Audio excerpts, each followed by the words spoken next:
Hello viewers, welcome to ఏనా news updates. ప్రతిక్షణం ప్రజాపక్షం. మరి ఈ రోజు ప్రముఖ పత్రికలు ప్రచురించినటువంటి ప్రధాన వార్తల గురించి తెలుసుకుందాం. ముందుగా ఈనాడు పత్రిక చూస్తే,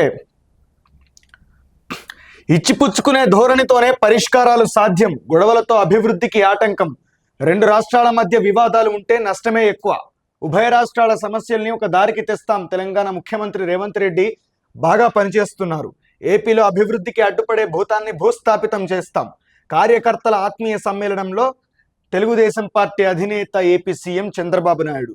జూబ్లీహిల్స్లోని తన నివాసం నుంచి ఎన్టీఆర్ ట్రస్ట్ భవన్కు ర్యాలీగా బయలుదేరిన ఏపీ సీఎం చంద్రబాబుకు అభినందనలు తెలిపేందుకు పోటీ పడుతున్న అభిమానులు.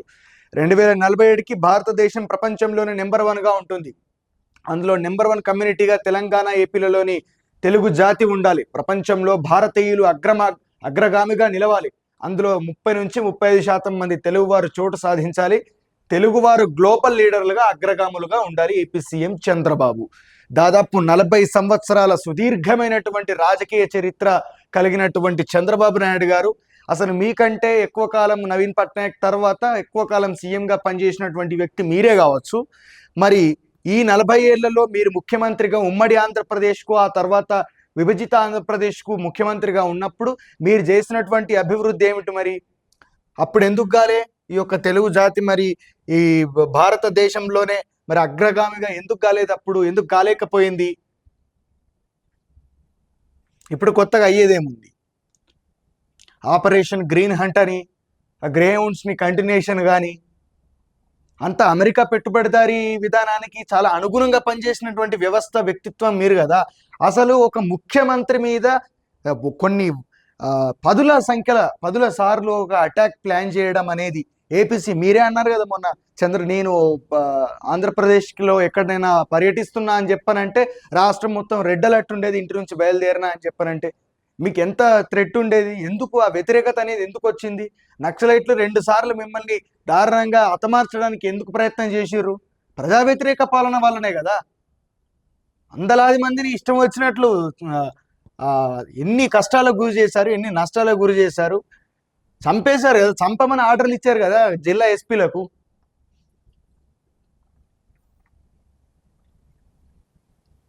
హైదరాబాద్ అబిడ్స్లోని ఇస్కాన్ దేవాలయం ఆధ్వర్యంలో చేపట్టిన జగన్నాథ రథయాత్ర ప్రారంభానికి హాజరైన సందర్భంగా అభివాదం చేస్తున్న ముఖ్యమంత్రి రేవంత్ రెడ్డి. అసంపూర్తి ప్రాజెక్టులపై సీఎం నజర్. ఆ 6 త్వరగా పూర్తి చేయాలని రేవంత్ రెడ్డి ఆదేశం. రూ. 240 కోట్లు వెచ్చిస్తే 48,000 ఎకరాలకు సాగునీరు ఇచ్చే అవకాశం. అసంపూర్తిగా ఉన్న సాగునీటి ప్రాజెక్టులను పూర్తి చేయడం ద్వారా వేగంగా ఆయకట్టుకు సాగునీరు అందించాలని ముఖ్యమంత్రి రేవంత్ రెడ్డి సంకల్పించారు. 240 కోట్ల ఖర్చు చేయడం ద్వారా 48,000 ఎకరాలకు వేగంగా సాగునీరు అందించే 6 ప్రాజెక్టుల పైన దృష్టి సారించారు. తక్కువ ఖర్చుతో అసంపూర్తిగా ఉన్నవి పూర్తి చేయాలని నిర్ణయించారు. రాష్ట్రంలో కృష్ణా, గోదావరి పరివాహక ప్రాంతాల్లో అర్ధాంతరంగా పనులు నిలిచిపోయిన ప్రాజెక్టుల వివరాలను నీటిపారుదల శాఖ ఇంజనీర్ల నుంచి తెప్పించుకొని సీఎం పరిశీలించారు. అవమానాలు భరించలేక ఆత్మహత్యకు యత్నించిన అశ్వారావుపేట ఎస్ఐ మృతి.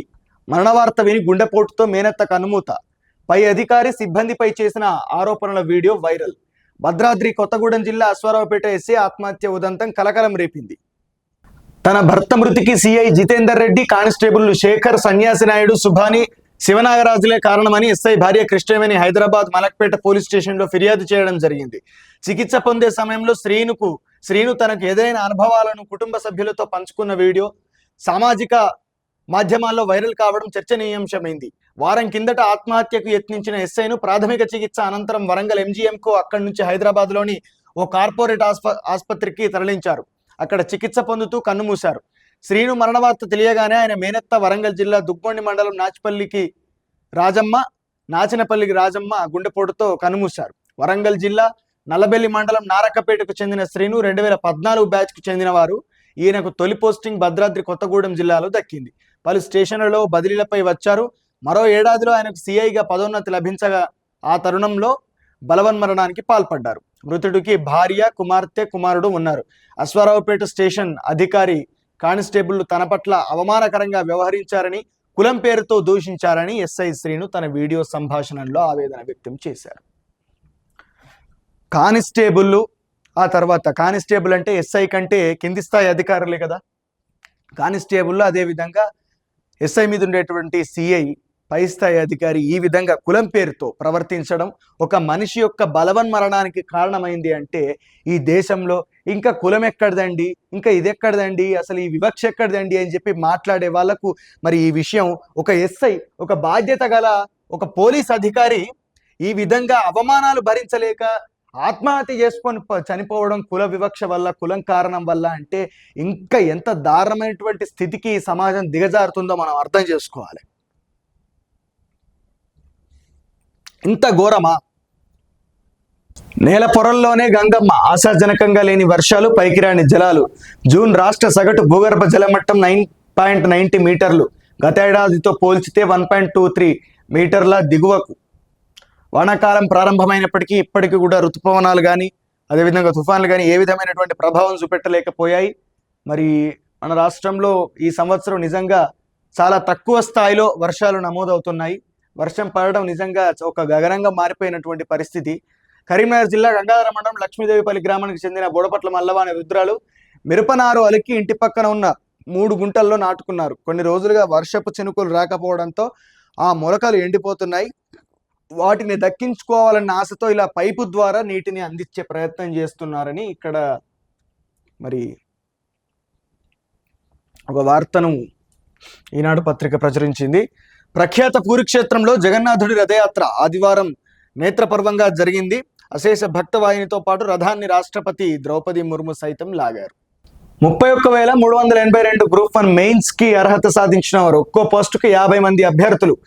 ప్రిలిమినరీ పరీక్ష ఫలితాల వెల్లడి అక్టోబర్ 21 నుంచి 27 దాకా మెయిన్స్ కి ఎంపికైన అభ్యర్థులకు సీఎం రేవంత్ రెడ్డి శుభాకాంక్షలు. ఏటా 2 ఇంజెక్షన్లతో ఎయిడ్స్ కు చెక్. లెనాకా పవిర్ పేరుతో అభివృద్ధి చేసిన గిలియడ్ సైన్సెస్ కంపెనీ దక్షిణాఫ్రికా, ఉగాండాలో ట్రయల్స్ 100% సక్సెస్. ఈ ఇంజెక్షన్ తీసుకున్న 2,134 మంది సురక్షితం. మరిన్ని అధ్యయనాల తర్వాత మార్కెట్లోకి విడుదల. ప్రపంచాన్ని గడగడలాడిస్తున్నటువంటి హెచ్ఐవి నుంచి రక్షణ ఇచ్చే ఇంజెక్షన్ను లెనాకా పవిర్ త్వరలో అందుబాటులోకి రాబోతుంది.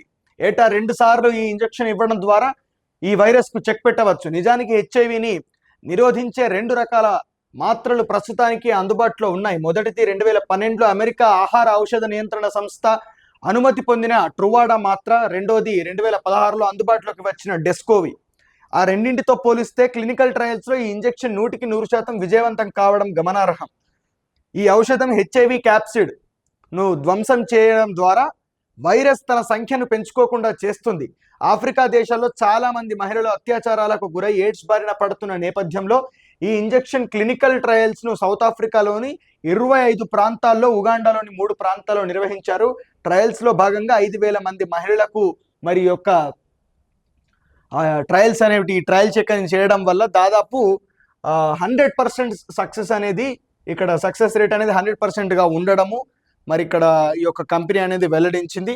సో ఇదొక మంచి పరిణామం. ఎందుకంటే మనకు చాలా ఏళ్ల నుంచి ఎయిడ్స్ అంటే ఈ యొక్క మహమ్మారి ఏదైతే ఇది ఒక అసురక్షితమైనటువంటి లైంగిక సంబంధాల ద్వారా కావచ్చు, లేకపోతే రక్త మార్పిడి ద్వారా కావచ్చు, లేకపోతే ఇంజెక్షన్లు అవ్వచ్చు, ఇంకా రకరకాల కారణాల వల్ల ఏర్పడేటువంటి హెచ్ఐవి ఎయిడ్స్ అనే వ్యాధి ఏదైతే ఉందో అది తప్పు చేసినా తప్పు చేయకపోయినా ఈ వ్యాధి వల్ల బాధపడేటువంటి వ్యక్తులు చాలా మంది ఉన్నారు.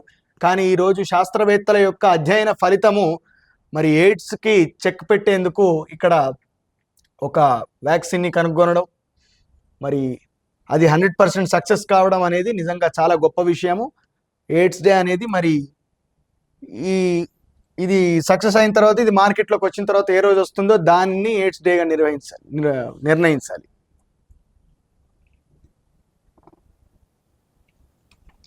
తెలంగాణలో టీడీపీ పునర్నిర్మాణం. ఆంధ్రప్రదేశ్, తెలంగాణ నాకు 2 కళ్ళు.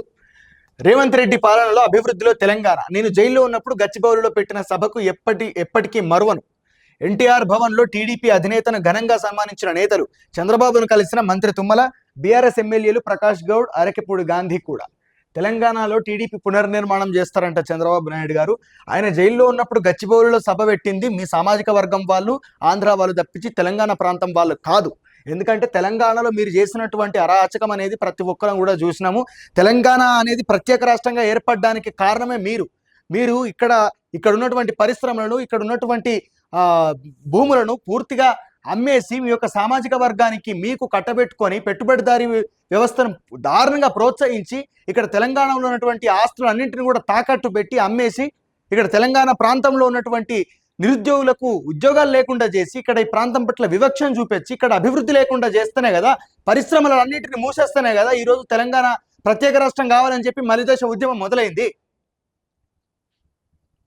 పునర్నిర్మాణం చేస్తారట ఇక్కడ. రేవంత్ రెడ్డికి అప్పచెప్పండి, కాంగ్రెస్ను మళ్ళీ టీడీపీలో విలీనం చేస్తాడు కావచ్చు రేవంత్ రెడ్డి గారు. ఇక్కడ లోకల్ కాంగ్రెస్, తెలంగాణ కాంగ్రెస్ని మీ ఆలోచన కూడా మీ యొక్క కలయిక చూస్తా అంటే ఒకరినొకరు పోడుకోవడం చూస్తా అంటే అదే అనిపిస్తూ ఉంది. కాంగ్రెస్ అధిష్టానం దీని మీద సీరియస్గా ఉండాలి. సైబర్ చర విముక్తి. కాంబోడియా నుంచి ఎట్టకేలకు స్వస్థలానికి చేరుకున్న తెలంగాణ యువకుడు సాఫ్ట్వేర్ జాబ్ పేరిట ఆ దేశానికి అక్కడ సైబర్ క్రైమ్స్ చేయాలంటూ వేధింపులు, కాదన్నందుకు మత్ ఇంజెక్షన్లు, చిత్రహింసలు. వాట్సాప్ కాల్తో సోదరుడికి ప్రకాష్ కబురు, అతన్ని కాపాడేందుకు రంగంలోకి పోలీసులు. కాంబోడియాలోని భారత ఎంబసీకి వివరాలు. ప్రకాష్తో పాటు మరో 9 మంది భారత్కు రాక. Very great job. అట్లా చాలామంది దుబాయ్లో కావచ్చు, లేకపోతే ఇంకా వివిధ దేశాల లోపల భారత దేశానికి చెందినటువంటి ఎంతోమంది వలస వెళ్ళి అక్కడ కష్టపడుతున్నటువంటి వ్యక్తులు, గల్ఫ్ దేశాలకు వెళ్ళి కష్టపడుతున్నటువంటి వ్యక్తులు ఈ విధంగా వేధింపబడి, పాస్పోర్ట్లు లాక్కోబడి అక్కడ విపరీతమైనటువంటి మరి కష్టాలకు గురవుతున్నటువంటి వ్యక్తులను కూడా పోలీసులు కావచ్చు, లేకపోతే ప్రభుత్వాలు కావచ్చు కాస్త ఒక కన్సర్న్ తీసుకొని వాళ్ళను ఇండియాకి తిరిగి తీసుకొచ్చే ప్రయత్నం చేయాలి.